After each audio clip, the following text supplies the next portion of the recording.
இப்போ ஆனால் ஆரம்ப காலகட்டத்தில் நிறைய நடிகைகள் கூட வந்து நடிக்க மாட்டேன்னு சொல்லி சொல்லுவாங்களாமே சார், விஜயகாந்த் சார் கூட.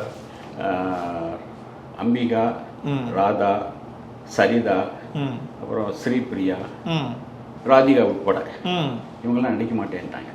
என்ன ரீசன்? அது என்னன்னா, அவங்க சொன்ன காரணங்கள் வேற.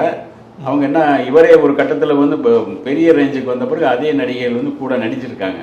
அப்போல்லாம் எங்க கூட நடிக்க மாட்டேன்னு சொன்னீங்க, இப்போ மட்டும் இப்படி வர்றீங்கன்னு கேட்கும்போது, இல்லை விஜய், எங்களை தப்பாக நினச்சிடாதீங்க, சில ஹீரோக்கள் சொன்னாங்க, அவர் கூட நீங்கள் போய் நடிச்சிங்கன்னா நீங்கள் ஒரு புதுமுகமாக இருக்கார், இப்போ தான் வர்றாரு அப்கமிங்கு, அவர் கூட நடிச்சிங்கன்னா உங்களுக்கு பெரிய ஹீரோக்களோட வாய்ப்பு கிடைக்காது, அது சொன்னதுனால நாங்கள் வந்து அப்படியே பண்ணோம் அப்படின்னு சொல்லியிருக்காங்க.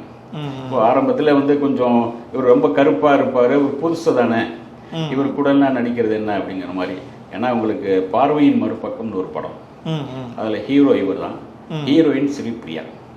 அறிவிப்பு பண்ணி இதெல்லாம் அட்வான்ஸ் கிட்டலாம் கொடுத்துட்டாங்க. ஒரு கட்டத்தில் அவங்க என்ன பண்ணிட்டாங்கன்னா, அன்றைக்கி ஒரு சாங் எடுக்கிறாங்க, சாங் எடுக்கிற இடத்துக்கு அவர் போகவே இல்லை. அவங்க இவர் போய் காத்திருக்கார். ஹீரோ போர்ஷன்லாம் எடுத்தாச்சு, ஆனால் ஹீரோயின் வரவே இல்லை. அது பிறகு ஒரு 3 நாள் கழிச்சு தான் அவர் பேசி வீசி கூப்பிட்டுட்டு வராங்க.